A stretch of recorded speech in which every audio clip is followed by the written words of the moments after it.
우리 오늘 주제 성경절은 열왕기하 5장 13절을 정해봤습니다. 열왕기하 5장 13절 말씀 제가 봉독하겠습니다.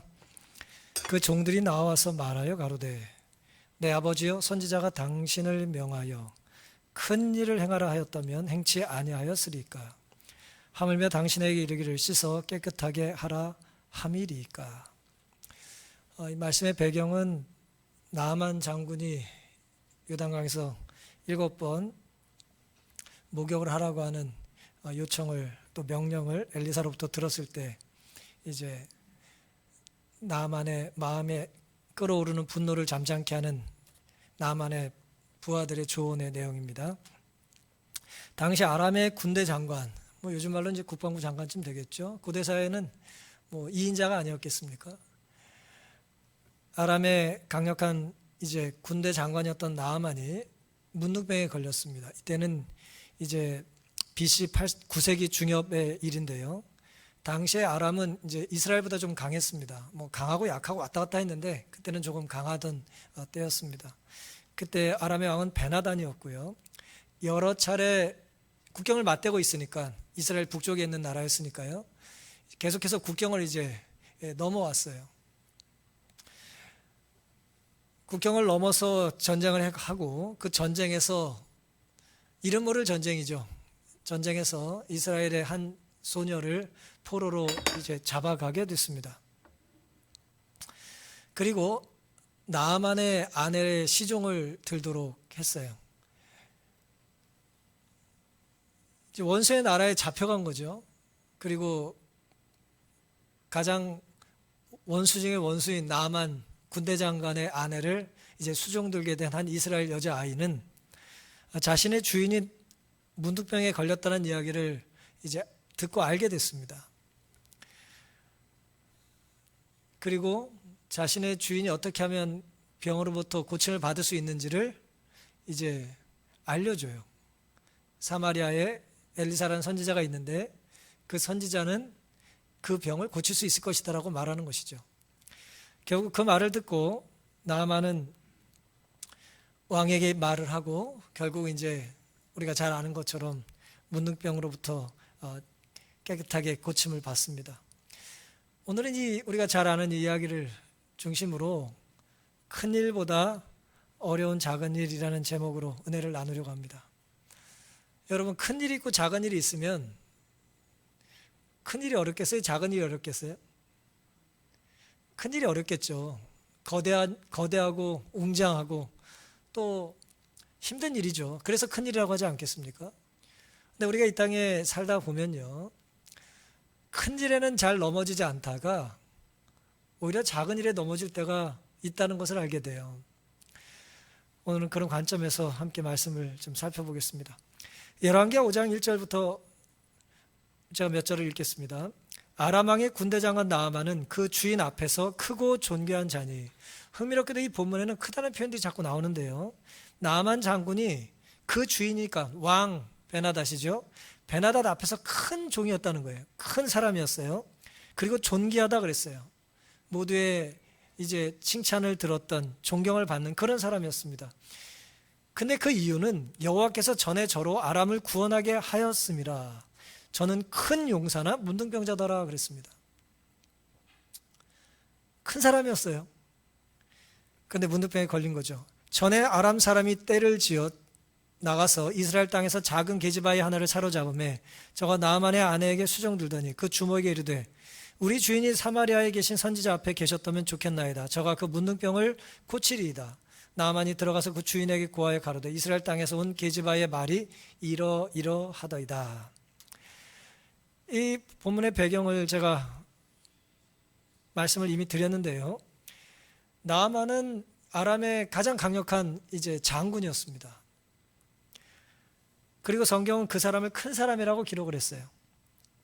그리고 상대적으로 이 사람의 질병을 고칠 수 있다는 이야기를 해준 이 여자아이는, 이름이 기록되어 있지 않은 이 여자아이는 성경은 작은 아이라고 기록합니다. 작다는 말과 크다는 말을 지금 대조하고 있죠. 큰 사람은 아람의 장군이었고 작은 사람은 포로 되어 잡혀간 이스라엘의 소녀였어요. 아람의 군대 장관 나아만은 그의 소속이 든든했고 지기가 탁월했습니다.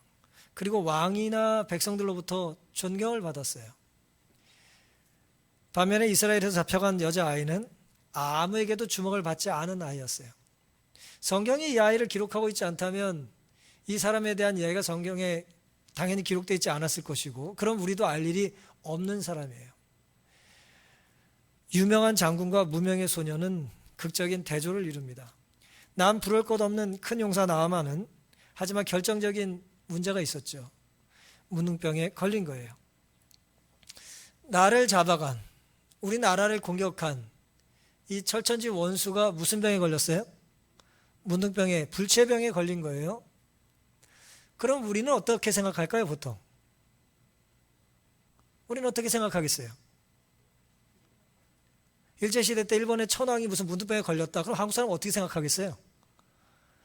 하나님이 벌을 주셨다 생각하겠죠. 그렇잖아요? 하나님 살아계시구나. 하나님은 공의로우신 분이구나 라고 생각하지 않겠어요? 근데 이 아이는 포로로 잡혀간 이 신세 중에도 불구하고 민족의 원수가 불치병에 걸린 것을 보고 하나님 저 사람을 쳐주셔서 감사합니다라고 말하지 않고 하나님은 저 사람을 살릴 수 있다는 것을 전했어요. 사마리아의 선지자는 엘리사를 말하는 것인데 지금 선지자를 소개하는 것은 결국 누굴 소개하는 거예요? 하나님을 소개하는 거잖아요. 우리 주인이 사마리아에 계신 선지자 앞에 계셨으면 좋겠나이다. 그는 이름은 기록되어 있지 않은 작은 소녀였지만 보통 우리 같은 믿음보다는 엄청난 믿음을 가지고 있었던 것이죠. 그런데 또 하나의 그 문제는 뭐냐? 이 소녀에게 그런 믿음이 있었어요. 엘리사의 소문을 들었으니까 죽은 자도 살리고 아픈 사람 고치고 뭐 대단한 믿음을 이제 그는 가지고 있었어요. 엘리사에 대해서. 그런데 그럼 엘리사의 하나님, 그 이스라엘 하나님이 지금 아람과의 전쟁 속에서 승리케 하셨어요? 패배를 허락하셨어요? 패배하게 허락하셨잖아요. 그런데도 지금 이 소녀는 선지자와 하나님을 지금 전하고 있습니다. 근데 만약에 조금만 신중하게 생각하면 나아만에게 선지자를 소개했는데 병을 못 고칠 수도 있지 않을까요? 뭐 그런 생각 혹시 들지 않을까요? 명이에요. 어떤 병이든 다 고친다고 해요. 하지만 정말로 나에게 가장 가깝고 정말 내가 사랑하는 사람을 소개할 때는 어때요? 주춤거리죠. 왜요? 여태까지 다 잘 됐는데 안 될 수도 있잖아요. 그러니까 단서를 달아야 되지 않겠어요? 지금까지는 실력이 괜찮았는데 혹시 안 될지도 모릅니다. 라고 하는 그런 위기와 혹은 위험을 감수해야 되지 않겠어요? 이 소녀가 나아만에게 사마리아의 엘리사 선지자를 소개할 때는 우리가 기억해야 될 게 하나 있어요. 그것은 뭐냐면은 일이 잘못되면 자기가 어떻게 될까요? 죽을 수도 있는 거예요. 우리가 어떤 이야기를 전할 때 그 이야기로 인하여 내가 손해볼 게 없는 걸 전하는 건 어렵지가 않아요. 아니면 많은 거죠 뭐. 하지만 이 정보 때문에 내가 뭐 할 수 있다고요? 생명의 위협을 받을 수도 있다는 위험을 감수하는 것은 결코 쉬운 일이 아닌 것이죠. 전하지 않으면 뭐 본전인데 뭐하러 전해서 내가 이렇게 어려움을 일부러 극복할 위기를 초래하냐 말이에요. 이 소녀가 생각이 너무 짧아서 이런 생각을 못했을 수도 있어요. 너무 순진하고 믿음이 좋아서. 하지만 때로 우리에게는 이게 고민해 볼 주제가 되는 것입니다. 사랑하는 성도 여러분, 누군가에게 도움을 주려고 이 소녀처럼 생명의 위험을 감수하는 것은 쉬운 일이에요? 어려운 일이에요? 결코 쉬운 일이 아닙니다. 원수를 공격하는 것은 어쩌면 쉬운 일일지 모르지만 원수를 사랑하는 일은 어려운 일이에요. 하지만 또 조금만 생각해 보면 원수를 향해서 큰 돌을 던지는 것은 모두가 크게 생각할지 몰라요. 하지만 말없이 티내지 않고 원수를 사랑하는 마음을 품고 사는 건 작은 일일지 몰라요.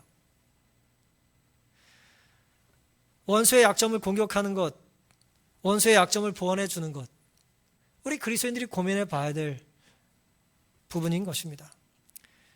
대상이 원수임에도 불구하고 그를 살리겠다고 내 생명의 위험을 감수하는 것, 큰 사람을 돕겠다고 작은 자가 자원하여 손을 내미는 것, 결코 쉬운 일은 아닌 것이죠. 어쨌든 이 소년은 그 일을 이제 하기로 선택을 했고 그 위험을 감수하기로 이제 결심을 한 것입니다. 이제 상황이 좀 바뀌는데요. 나만이 이제 그 말을 듣고 이제 왕을 찾아갑니다. 그리고 왕을 이제 설득을 했어요. 내가 좀 이스라엘에 다녀와야겠습니다. 열왕기하 5장 5절입니다. 아람 왕이 가로되 갈지어다. 가라는 거예요. 이제 내가 이스라엘 왕에게 글을 보내리라. 나아만이 곧 떠날새 은 10달란트와 금 6,000개와 의복 10벌을 가지고 가서 이스라엘 왕에게 그 글을 전하니 일러스되 내가 내 신하 나아만을 당신에게 보내오니 이 글이 당신에게 이르거든 당신은 그 문둥병을 고쳐 주소서 하였더라 그랬어요.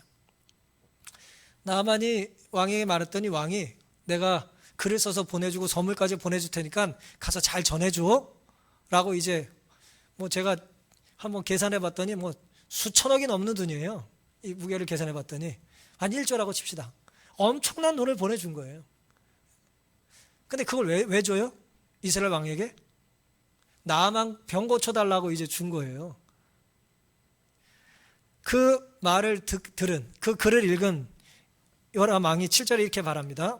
이스라엘 왕이 그 글을 읽고 자기 옷을 찢으며 가로되 내가 어찌 하나님이건대 능히 사람을 살리며 죽이며 살릴 수 있으랴. 저가 어찌하여 사람을 내게 보내어 그 문둥병을 고치라 하느냐. 너희는 깊이 생각하고 저 왕이 틈을 타서 나로 더불어 시비하려 함인 줄 알라 하니라. 여러분이 이스라엘 왕이라면 이렇게 생각하지 않겠어요? 그렇죠? 이 베나닷은 어떤 사람이냐면은 아합의 아들이거든요. 요람이 자기 아버지를 죽인 왕이에요. 특별히 이제 요세푸스는 아합을 나만이 죽였다고 기록했어요. 우리 아버지를 죽인 이 원수가 그 혁혁하고 공을 세운 그 결정적인 우리 아버지를 죽였던 나아만을 고쳐달라고 뭐 한다고요 지금? 엄청난 돈을 가지고 온 거예요. 고쳐달라고 돈 줄 테니까. 이게 지금 부담스럽지 않아요. 병 고칠 능력도 나에게는 없지만 돈까지 가지고 왔으니 이게 뭐 어쩌다는 거예요. 착수금을 벌써 내놓은 거예요. 선불을 다 내놨어요 지금. 지금 뭐만 남았어요? 병만 이제 고쳐야 되는 게 남은 거예요. 병을 고쳐야 되면 어떻게 됩니까? 그 강한 나라가 우리를 또 더 괴롭힐 거 아니에요. 그래서 왕의 생각에 부하들에게 뭐라고 말해요? 너희는 깊이 생각해 봐라. 저 왕이 틈을 타서 나로 더불어 시비하려 함이라. 전쟁을 일으키기 위한 빌미를 이제 잡고 싶은 거라는 거예요. 구실을 만드는 것이죠. 그때 8절 하나님의 사람 엘리사가 이스라엘 왕이 자기 옷을 찢었다 함을 듣고 왕에게 보내어 가로되 왕이 어찌하여 옷을 찢었나이까 그 사람을 내게로 오게 하소서 저가 이스라엘 중에 선지자가 있는 줄을 알리이다 라고 이제 말을 합니다. 요람 왕이 아는 게 다가 아니에요. 남보다 더 많이 알 수는 있어요. 과거 역사를, 현재 어떤 정세 판단을 나는 더 많이 할 수 있는 위치에 있을 수 있잖아요. 그렇죠? 더 고급 정보를 듣고 그 베나닷이 어떤 인물인지를 내가 알 수 있어요. 아버지의 원수니까. 그러니까 이런 선한 제안을 할 리가 없는 거예요. 그죠? 저 사람 나쁜 의도가 있을 거라고 생각을 하는 것이죠. 그래서 내가 하는 것을 가지고 뭔가 판단을 하면 이제 불안한 거예요. 그는 아람 왕은 알았을지 모르지만 누구를 몰랐어요? 선지자를 몰랐어요. 선지자를 모른다는 건 누굴 모른다는 거예요? 하나님을 모른다는 거죠. 우리가 이 세상에 하나님도 모르고 선지자는 모르지만 다른 건 잘 알 수 있어요. 하지만 내가 아는 것이 온전한 정보라 할지라도 그 알미 나에게 평안과 구원의 기쁨을 줄 수는 없습니다.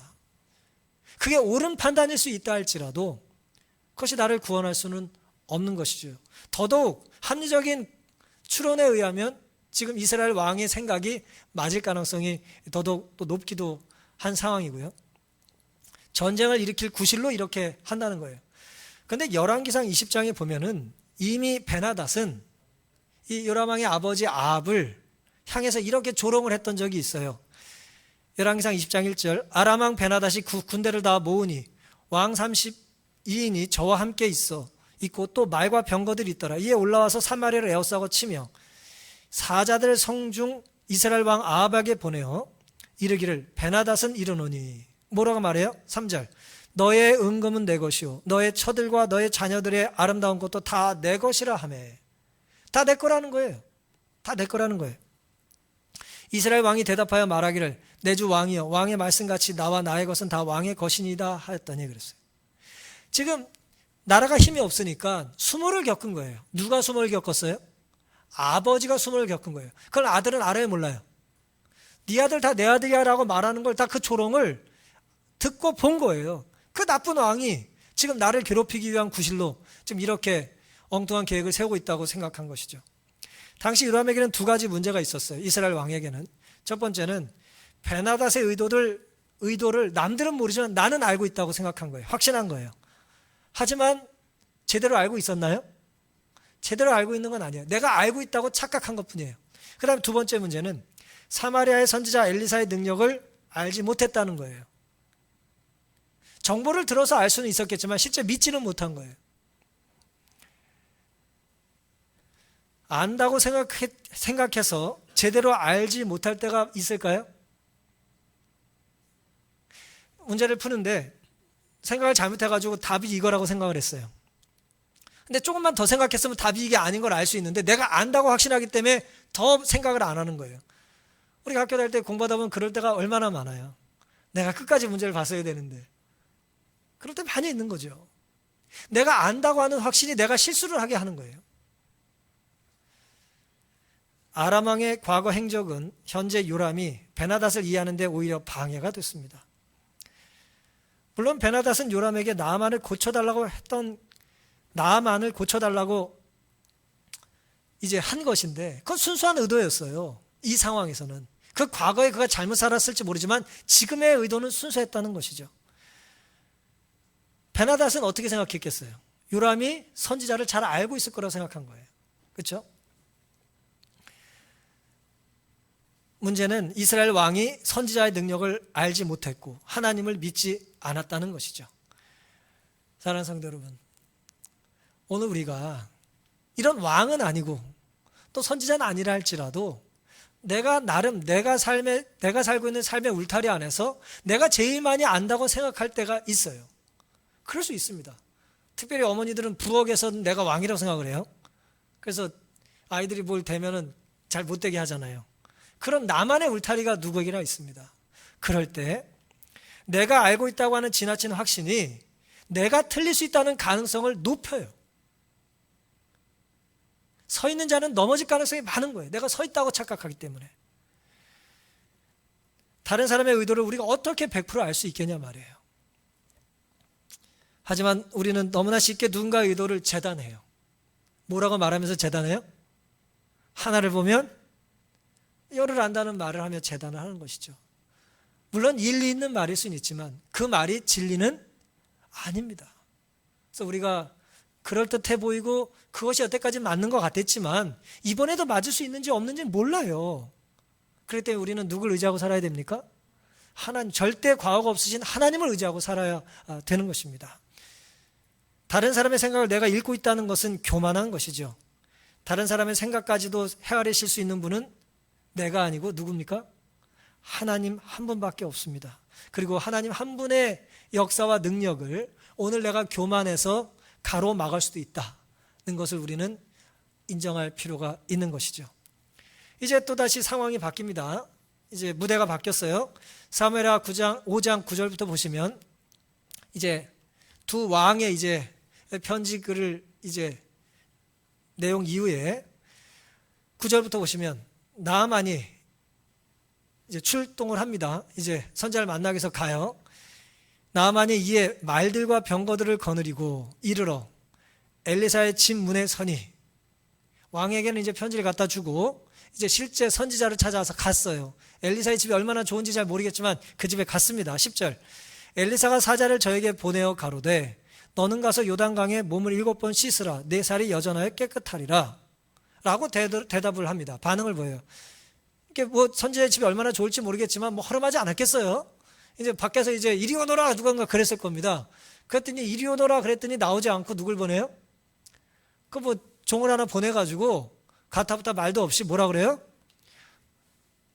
요단강에 가가지고 7번 목욕하라고 하십디다. 뭐 이렇게 말을 전해버렸어요. 11절. 나아만이 노하여 물러가며 화가 났어요. 이스라엘 왕도 자기가 갔을 때 그냥 탁 나와가지고 정중하게 자기를 맞아들였는데 이거 지금 뭐 엘리사라고 하는 뭔 사람이 말이에요. 자기를 환대하지 않고 아주 홀대를 하고 있습니다. 그러니까 화가 났어요. 물러가며 가로되. 여기서 중요해요. 화가 나서 물러가며 어떤 생각을 했냐 이거예요. 사실은 화가 나서 물러가며 생각한 게 아니라 그런 생각이 났기 때문에 화가 났겠지만 어쨌든 그 생각에는 나만 이렇게 생각했어요. 저가 내게로 나와서서 그 하나님 여호와 이름을 부르고, 그러니까 이스라엘 사람들이 하나님 여호와를 믿는 걸 나만이 알아요 몰라요? 알고 있는 거예요. 그 독특한 하나님을 이스라엘 사람들이 믿고 있다는 걸 알고 있는 거예요. 그래서 내가 선지자에게 가면 주르륵 바로 나와가지고 옷을 갖춰 입고 여호와 하나님의 이름을 부르면서 상처 위에 손을 흔들어 이 내 아픈 상처 위에 손을 대고 말이에요. 문둥병을 고칠까 하였도다 그랬어요.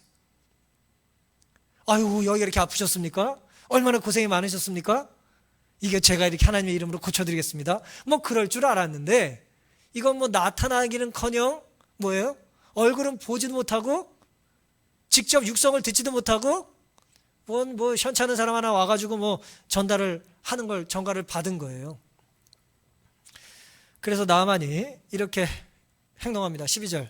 다메섹강 아마나와 바르발은 이스라엘 모든 강물보다 낫지 아니하냐. 내가 거기서 몸을 씻으면 깨끗하게 되지 아니하랴 하고 몸을 돌이켜 분한 모양으로 떠나니 그랬어요. 아람에서 자랑하는 이제 레바논 그 자랑스러운 멋진 강이 2개가 있는데 아름다운 숲으로부터 날아오는 물과 헤르몬산부터 내려오는 그 거대한 물줄기 좋은 강이 있다 이거예요. 예? 근데 요단강은 말이에요. 생각보다 큰 강이 아니거든요. 예? 요단강 좁은 데는 진짜 건너떠도 될 만큼 좁아요. 약간 물줄기가 넓은 데 넓지만 요단강은 큰 강이 아니에요. 한강같이 큰 강이 아닙니다. 아주 작은 강이에요. 그러니 나만 보기 어때요? 강 같지도 않은 강이라 이거예요. 그런 곳에 가서 목욕을 7번 하라고 하니까 두고온 멋진 강이 이제 생각이 나는 거예요. 더 좋은 강이 있다고 생각을 하는 것이죠. 분한 모양으로 이제 몸을 돌이켜 떠났다 그랬어요. 13절. 그 종들이 나와 말하여 가로되 내 아버지여 선지자가 당신을 명하여 큰 일을 행하라 하였다면 행치 아니하였으리까? 하물며 당신에게 이르기를 씻어 깨끗하게 하라 함이리까? 굉장히 중요한 질문이 있어요. 당신에게 선지자가 큰 일을 하라고 하면 안 했겠습니까? 물었어요. 했을까요? 안 했을까요? 큰 일을 하라고 그러면 나아만이 했을까요? 안 했을까요? 나아만에게 요단강에 댐을 만들라고 했으면 만들었을까요? 안 만들었을까요? 댐을 만들라고 하면 만들었죠. 댐을 크게 만들라고 할수록 더 잘했겠죠. 예? 큰 일을 하라고 했으면 했어요? 안 했어요? 했다니까요. 종들은 나아만을 알아요. 당신에게 큰 일을 하라고 했으면 능히 하지 않았겠습니까? 하물며 큰 일을 하라고 했는데도 할 텐데 왜 작은 일을 하라고 하니 그렇게 화를 내십니까? 라고 묻는 거예요. 지혜로운 질문 같지만 사실은 뭐예요? 사실 지혜로운 질문은 아니에요. 왜냐하면 태도는 지혜로울지 모르지만 질문 자체는 지혜롭지 않아요. 작은 걸 하라고 해서 화가 난 사람한테 왜 작은 걸 하라고 했더니 화를 내냐고 질문하고 있잖아요 지금. 제 설명 이해되시죠? 나아만은 큰 일을 하라고 해야 좋아할 사람이에요. 지금 이제 최고의 가수를 힘들게 불렀더니 2명 앉아 있어. 한 20만은 앉아 있어야 될 거 아니에요. 그렇지 않겠어요? 엄청난 무대에 서는 사람인데 무슨 내 능력이 어떤지도 모르는 사람들 앞에서 와가지고 지금 뭐 노래를 하라 그러면 기분이 좋겠어요, 나쁘겠어요? 기분이 나쁘죠. 무시당했잖아요, 지금. 홀대를 당한 거 아니에요. 예수를 모르면서 나보고 예수를 하라니까 기분이 나쁘지 않겠어요? 지금 나아만의 문제는 그거였어요. 그런데 놀랍게도 나아만이 사람이 생각보다 괜찮아요. 뭐야? 그리고 죽이지 않고 그 사람 종들의 말을 듣고 나아만이 이에 내려가서 하나님의 사람의 말씀대로 요단강에 7번 몸을 담그니 그 살이 여전하여 어린아이의 살 같아서 깨끗하게 되었다 그랬습니다. 나아만의 생각이 지금 예상이 빗나갔나요? 지금까지 나아만의 예상이 빗나갔죠, 그렇죠? 언제까지 맞았어요, 예상이? 왕들은 자기의 예상한 대로 행동을 했어요. 근데 웬 선지자는 뭐 전혀 다르게 행동을 했잖아요. 자기를 맞이할 거라고 생각했는데 그냥 뭐 무슨 뭐 빨간 카페트는 깔지 않더라도 예? 뭔가 자기를 환대할 줄 알았는데 이건 뭐 문전박대를 당했고요. 직접 나오지도 않았어요. 불쾌한 것이죠. 우리가 전화를 누군가에게 했는데 직접 받지 않고 딴 사람이 받으면 어때요? 아, 저 사람이 되게 높은 사람이다라고 하는 건 알겠는데 기분은 별로 좋지 않아요. 그 결국 바꿔주지도 않으면서 뭐라 그래요? 지금 바쁘시답니다. 기분이 안 좋은 거죠. 지금 나만이 그런 대접을 받았어요. 이전에 이런 대접을 받아본 적이 없었을 겁니다. 그러니까 이전에 당해보지 않은 대우를 받은 거예요. 납득하기 힘든 선지자의 명령에 합리적으로 의심을 하죠. 더 좋은 강들이 있는데 뭐 하는 거야? 이왕 씻으려면 더 좋은 데서 씻어야 되는 거 아닌가? 그리고 또 7번씩이나 또 씻으라는 거예요. 예. 여러분 아이들한테 손을 씻고 오라고 심부름을 시켰어요. 애들이 씻고 왔어요. 근데 씩 웃으면서 다시 씻으래요. 그럼 몇 번 참을 수 있을까요? 쉽지 않을 거예요.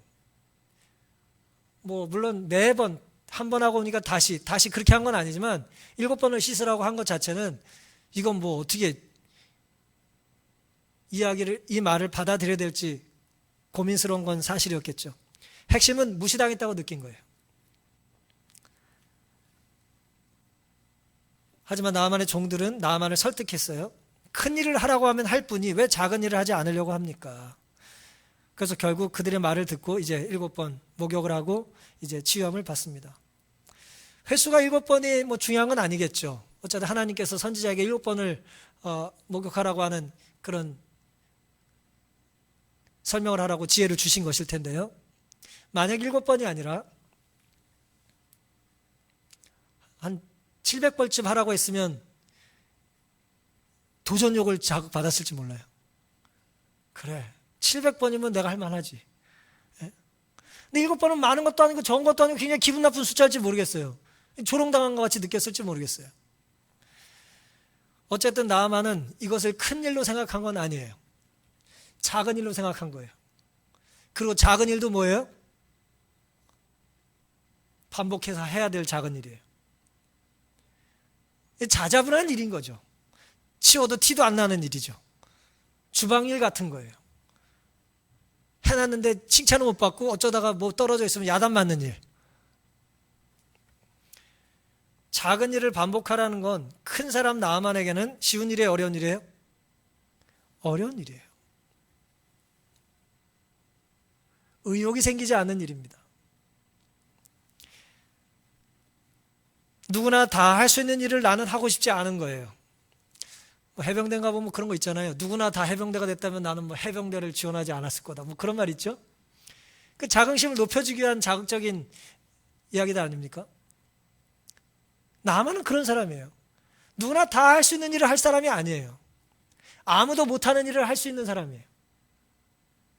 근데 시덥지한 일을 하라고 하니 아주 기분이 나쁜 것입니다. 이런 처방은 듣도 보도 못한 처방이에요. 여러분, 하나님의 뜻은, 하나님의 명령은 이해할 대상이 아니라 순종할 대상입니다. 우리의 이해를 요구하기보다는 하나님은 우리의 순종을 요구하세요. 하나님의 섭리는 인간의 생각과 다릅니까? 다를 때가 많습니다. 나만의 이야기에 결정적인 역할을 했던 사람들은 아이러니하게도 큰 사람들이 아니고 작은 사람들이에요. 여자아이, 이스라엘의 출신의 여자아이, 이름이 기록되어 있지 않은 여자아이예요. 뭐 출중한 집안이 아니었을 가능성이 많죠. 그 다음에 나만의 종들. 이 나만이 종들을 또 잘 뒀어요. 종들 잘못 뒀으면 어땠을까요? 제가 가서 선제를 치리까 또 그랬을 거 아니에요. 오늘 우리는 우리가 바르게 살아야 되는 것도 매우 중요하고, 우리 주변에 바른 사람들을 식별하는 눈을 가질 수 있도록 기도를 하며 살아야 됩니다. 누군가 올바른 제안을 했을 때 우리가 그걸 수용할 수 있을 만한 그런 분별력이 우리에게 있어야 되는 거죠. 근데 뭐 칼을 뽑아가지고 말이에요, 분노를 해결하면 뭐가 되겠습니까? 이스라엘은 망했지만 이스라엘의 그 작은 소녀에게 하나님은 망하지 않으셨어요. 이런 상황에 이 여자의 믿음처럼 때로 우리의 삶이 무너지고 우리의 공동체가 힘을 잃고 이 교단이 때로 어려움에 처하는 것 같고 우리 개인의 건강이나 여러 경제적인 상황이 좋지 않다 할지라도 나만이 당했던 모욕이나 푸대접 같은 삶을 내가 하나님께로부터 받고 있는 건 아닌가, 세상으로부터 받고 있는 건 아닌가라고 하는 고통과 괴로움이 있다 할지라도 여전히 작은 일을 반복하는 일에 충성되이 행하게 되시기를 간절히 바랍니다. 작은 일을 반복하는 결코 작은 일이 아니에요. 우리가 평생 기도하고 살았어도 아무 일도 일어나지 않았지만 그 기도를 계속해서 드리는 일은 작은 일이 아닙니다. 밥 먹기 전에 10초 기도하는 것 작은 일이고 별 볼 일 아닌 것 같고 뭐 무시해도 되는 일 같지만 결코 작은 일이 아니에요. 우리가 죄를 짓고 죄책감이 들었을 때 무릎 꿇고 회개하는 기도를 하는 것, 정말 힘들고 어렵고 자존심 상하지만 내가 먼저 손을 내밀고 미안하다 말하는 것, 그건 작은 일이지만 결코 작은 일이 아니에요. 우리는 내 생각만 하지 말고 어리석게도 요람왕처럼 나아만처럼 내 생각만에 가득 차서 나를 생각하는 존재로 창조하신 분을 생각하지 못하는 우리를 범치 않게 되시기를 간절히 바랍니다. 우리의 생각 속에 하나님이 계시지 않는다면 우리의 생각은 옳은 생각이지만 그른 거예요. 합리적이지만 비합리적인 거예요. 하지만 우리 안에 하나님의 계심을 끊임없이 기억하고 산다면 매우 비합리적이고 어리석은 행동 같지만 그것이야말로 하나님 우리를 만나주시고 우리가 하나님을 경험할 수 있는 놀라운 기회가 될 수 있다는 것을 믿게 되시기를 간절히 바랍니다. 사람들은 거대한 일 때문이 아니라 소소한 일에 실패해요. 그런 거예요. 작은 일에 넘어지는 것입니다. 그래서 하나님께서는 지극히 작은 일에 충성되이 살라고 말씀하신 거예요. 큰 사람이 모르는 걸 작은 사람이 알 수 있고요, 장군이 모르지만 포로는 알 수 있고요, 정복자, 승리자가 모르는 것을 패배한 포로는 알 수도 있습니다. 많이 배운 자는 몰라도 배움이 없는 자가 알 수도 있고요, 전부 가진 듯 보이는 자가 모르는 것을 아무것도 없는 자는 알 수도 있습니다. 때로 부모님이 모르지만 아이는 알고요, 의사는 몰라도 환자가 아는 게 있어요. 강자는 몰라도 약자는 아는 것입니다. 여태까지 실패를 모르던 사람이 모르는 것을 매번 실패만 한 사람이 알 수도 있는 거예요. 그 안에 하나님이 계시다면 우리는 하나님을 통해서 나타난 그 연약한 자의 이야기가 하나님의 뜻임을 분별할 수 있게 될 것입니다. 핵심은 하나님을 아느냐의 여부입니다. 이사야 55장 8절 9절에 여호와의 말씀에 내 생각은 너희 생각과 다르며 내 길은 너희 길과 다르다 그랬어요. 하늘이 땅보다 높은 같이 내 길은 너희 길보다 높으며 내 생각은 너희 생각보다 높다 그러셨습니다. 높으신 하나님의 뜻을 우리가 다 헤아릴 수는 없지만 하나님 우리에게 명령하시고 약속하신 작은 일상에 반복해야 될 성도의 의무와 특권을 우리가 가볍게 망각하거나 무시하지 않게 되시기를 간절히 바랍니다. 제가 지난주에 모차르트에 대한 이야기를 좀 책에서 읽은 일이 있는데요, 잠깐 이 사람의 이야기를 해드리겠습니다. 모차르트는 음악의 신동이라고 하지 않습니까? 날마다 많이 듣는 음악 속에 이것이 모차르트구나라고 하는 음악들이 굉장히 많을 거예요. 이 사람은 천재 음악가라고 흔히 이제 인정을 받는데요, 이 18세기 이제 중반에 이제 태어난 이 오스트리아의 잘스부르크에서 태어난 이 사람은 아버지가 위대한 음악가였어요. 아들이 워낙 유명하기 때문에 아버지가 알려지진 않았지만 실제 아버지 역시 유명한 교향곡도 작곡하고 바이올린 교본을 이제 저술해서 유럽에는 굉장히 유명한 바이올린 교본으로 오랫동안 알려진 아주 훌륭한 음악가라는 거예요. 근데 그 아버지가 이제 레오폴트 이제 모차르트인데 아버지가 아들을 낳았어요. 근데 어렸을 때 음악을 가르쳤을 거 아니에요. 누나도 가르치고 모차르트 가르쳤는데 아들이 너무 탁월한 거예요. 그러니까 천재 옆에 있는 사람은 좀 비교당하잖아요. 누나 스트레스 많이 받았대요. 4살 많은 누나가. 몇 살 위야. 누나도 잘하는데 동생이 너무 잘하니까. 그래서 아버지가 자신의 꿈을 포기해요. 이 찰스 부르크의 이제 뭐 부단장인가 그랬는데 음악에 아버지가 자기 걸 포기하고 아들을 데리고 아들의 성공을 위해서 유럽 여행을 시작해요. 연주 여행이죠. 7살부터. 거의 10년, 6살, 7살부터 아들을 데리고 유럽 여행을 하고 돌아오고 이제 그렇게 했어요. 돈이 많이 들까요? 안 들까요? 돈이 많이 들죠. 그래서 아버지가 자기 연봉 2년치를 가지고 딸 데리고 이제 여행을 다녔는데 그래도 그렇게 가난하게 살았대요. 마차 타고 다니다 마차 망가지고 뭐 무슨 바퀴 부서지고 장티푸스 걸려가 죽다 살고 그런 고생을 이제 많이 했답니다. 하지만 어린 시절에 이 천재 아이가 유럽의 음악을 접하고 이제 소개하고 연주하면서 그때 받은 이제 어떤 영재 교육이죠. 그것으로 이제 나중에 이제 모차르트가 음악을 작곡하는 데 있어서 결정적인 이제 영향을 끼쳤답니다. 그런데 문제는 이 아버지는 이 찰스 부르크라고 하는 이 작은 도시에서 아들이 살길 원하지 않았어요. 자기는 그곳에서 음악가로 살았지만 아들은 큰 세상에 가길 원한 거예요. 그 당시 큰 세상은 파리, 런던, 로마, 밀라노, 빈 그런 곳이었대요. 그러니까 그런 곳을 중심으로 이제 왕궁마다 들리면서 궁중음악가 가서 연주를 한 거죠. 그렇게 이제 예를 들어 연주하고 살고 뭐 인정 못 받고 살고 뭐 이제 실패도 하고 뭐 이제 시련도 겪고 뭐 그러면서 25살이 됐습니다. 모차르트 이전까지는 거의 대부분의 음악가들이 왕궁에 예속된 교회 전속 음악가였대요. 교회 힘이 막강할 때니까 이제 도시의 정치 최고 지도자도 쉬운 말로 종교인들인 거예요. 종교인들을 이제 로마에서 이렇게 심어 놓는 거예요. 그래서 그 왕궁에 속한 교회 음악의 전속 연주자들이었다 이거예요. 이 사람들이. 그러니까 다시 말씀드리면 하인들이었어요. 하인. 교회에 예속된 예를 들어 말단 직원 같은 개념이에요. 음악쟁이들이죠. 음악을 잘하는. 근데 이제 모차르트는 영원히 자유로운 사람이니까 화가 나는 거예요. 내가 음악을 연주할 땐 사람들이 날 좋아해주고 인정하면서 실제 사람들의 대접이 신통치 않은 거죠. 뭐 그 당시 이제 모차르트 아버지를 좀 인정해주던 이제 그 대주교가 이제 죽고 그 다음에 이 모차르트의 천재성을 별로 인정해주지 않는 사람이 이제 대주교가 찰스 부르크 됐는데 콜로레도라는 사람이 됐는데 이 사람은 모차르트가 너무 버릇없이 행동하는 게 아주 보기가 싫었어요. 그래서 모차르트가 이제 말없이 뭐 무단 결근하고 그렇게 해가지고 빈으로 불렀습니다. 황제 즉위식에 즈음해서 불러서 단단히 이제 교육을 시켰어요. 어떻게 시켰냐면은 내가 주최한 연주에 와서 연주를 하고 내가 허락하지 않은 공공 연주에 참여하는 것은 앞으로 금지다. 모차르트가 다른 큰 도시 가서 이제 오케스트라 발표하고 이제 오페라 만들어가지고 인정받는 게 좋았는데 뭐 자기 마음대로 다니니까 이참에 이제 버릇을 들여놓기 위해서 이제 숨통을 쥐는 거예요. 그때 모차르트가 아버지에게 편지를 한 통 써요. 자기가 받은 그 무시에 대해서 분노합니다. 내용이 이렇습니다.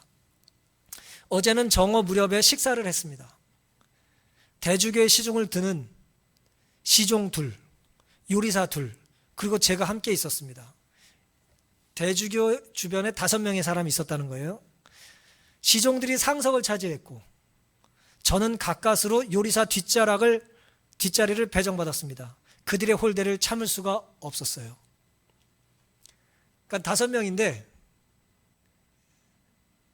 넘버 1이 돼야 되는데 종들 중에 지금 넘버 3가 된 거예요. 참지 못하겠다 이거예요. 내가 왜 시종들보다 낫고 갠신이 요리사보다 높냐 이거예요. 그러면서 이어서 이렇게 말을 했어요. 물론 그 상황은 대주교가 계속해서 자기에게 대꾸를 하는 모차르트가 보기 싫어가지고 야단을 쳤답니다. 불안당, 파렴치한, 배은망덕한 놈, 머리에 피도 안 마른 놈, 막 이런 말을 이제 야단을 쳤다는 거예요. 근데 모차르트가 이런 소리를 들으면서 계속 하인 노릇을 해야 하나? 아버지한테 하소연을 한 겁니다. 사람들은 제가 음악을 할 때는 다 찬탄하지만 돌아서면 아예 존재하지 않는다는 듯 무시하죠. 대단한 사람 취급을 해달라는 게 아닙니다. 그저 어느 정도 중요한 사람으로 대해달라는 거예요. 모차르트가 이런 울분을 20대 중반에 갖고 독립을 선언해요. 이제 궁중음악에 예속된 하인처럼 살지 않겠다. 그리고 거의 최초의 자유음악인으로서 이제 프리랜서가 된 거죠. 이전에 뭐 그런 사람이 없었던 건 아니지만 이제 모차르트로 인해서 쉬운 말로 자유 연주자들이 이제 시작되게 됐대요. 그만큼 이제 실력이 바탕이 돼야 했겠지만 말이죠. 제가 오늘 이 이야기를 해드리는 이유는 이런 소리를 듣고 이런 홀대를 참을 수 없다는 이 모차르트의 이야기가 마치 나만의 이야기 같이 느껴졌기 때문이에요. 우리가 살다 보면 말이에요, 서열에 신경을 쓸 때가 있어요. 그렇죠? 서열. 일렬로 쫙 세워가지고 숫자를 매기는 거예요. 등위를 매기는 것입니다. 낮은 자리에 있으면 무실당했다고 느끼는 거예요. 예수님 살던 당시에도 그런 말이 있었죠. 그런 문화가 있었죠. 상석에 자꾸 앉고 싶은 거죠. 그러다가 너 네 자리에 아니니까 절로 가라. 망신당하지 말고 애시당초 말석에 가서 앉아라 말이에요. 예수님 그렇게 말씀하지 않으셨습니까? 모차르트의 불만, 나만의 불만은 오늘 우리들의 불만과 크게 다르지 않아요. 나를 인정해 주지 않는다는 거예요. 나를 무시한다는 것입니다. 내 능력을 알아봐 주지 않는다는 거예요. 아니요, 내 능력을 이용하기만 한다는 거예요. 하지만 성경은 다른 이야기를 오늘 우리에게 들려주고 있는 것입니다. 나의 유익보다 남의 유익을 위해서 위험을 감수하는 것이 자꾸 작아 보이지만 아름다운 일이라는 거예요. 내 생각이 더 깊고 옳다는 확신이 들 때 내가 틀릴 수도 있다라고 하는 겸손한 마음을 가지라는 것입니다. 그리고 내 생각보다 하나님의 뜻이 언제나 옳다는 것을 믿을 때 우리는 결국 바르게 회복될 수 있다는 것이죠. 그렇다면 우리는 왜 큰 일보다 작은 일을 어려워할까요? 아이러니하게도 왜 큰 일을 하는 것보다 작은 일을 하는 걸 어려워할까요? 교만 때문입니다. 나는 작은 일이 어울리지 않는 사람이라고 하는, 큰 일에나 어울리는 사람이라고 하는, 작은 일은 내 일이 아니라고 생각하는 교만 때문이에요. 그렇지 않습니까? 맞는 말이라 할지라도, 내가 능력이 가장 출중하다 할지라도 그렇게 행동하거나 말하는 것은 교만 때문인 거예요. 능력이 있는 사람만 교만한 건 아니죠. 능력이 없는 사람도 교만해요. 교만은 모두의 질병이고 유혹입니다. 영혼의 문두병 같은 거예요.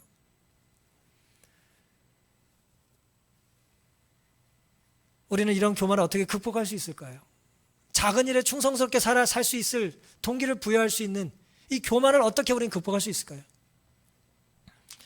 작은 일을 할 때 기쁠 때가 있어요. 왜? 언제 기쁠까요?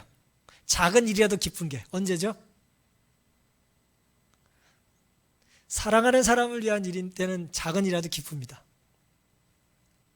작은 일이라도 그것이 사랑하는 사람의 일이라면 기쁜 거예요. 교만을 이길 수 있는 방법은 사랑밖에 없습니다. 하나님을 사랑하고 사람을 사랑하는 방법밖에 없어요. 우리가 사랑해야 작은 일도 기쁘게 할 수 있는 것입니다. 근데 사랑이 뭡니까 도대체? 사랑은 내가 받아야 나눌 수 있는 건데, 사랑의 정의는 말이에요, 나를 사랑하는 존재가 있는데 그 나를 사랑하는 존재는 나를 자신보다 더 귀하게 여긴다는 경험이에요. 사랑은 내가 누군가를 사랑할 때는 그 대상을 나보다 더 귀하게 여깁니다. 그게 사랑의 경험이죠. 따라서 사랑을 경험할 땐 교만할 이유가 없어요. 교만이란 자리 잡을 이유가 없어요. 사랑하는 대상을 위해서 하는 건 다 기쁘기 때문에 그런 것입니다. 요한복음 15장 13절에 사람이 친구를 위하여 자기 목숨을 버리면 이에서 더 큰 사랑이 없다 그랬어요. 가장 큰 사랑은 내 생명을 내주는 사랑이죠. 그게 예수님이 우리에게 말씀하신 사랑이에요. 십자가의 사랑입니다. 우리 교회가, 우리 성도가 경험했고 나눠줘야 될 사랑이죠. 근데 우리가 이게 결심한다고 되는 것이 아니에요. 결심이 부족해서 사랑이 안 되는 게 아니에요. 사랑은 언제 가능할까요? 사랑이신 하나님이 우리 안에 역사하실 때 가능한 거예요. 하나님이 계신 만큼 우린 겸손해진 것이고, 성령의 부재만큼 우린 교만해지는 거예요.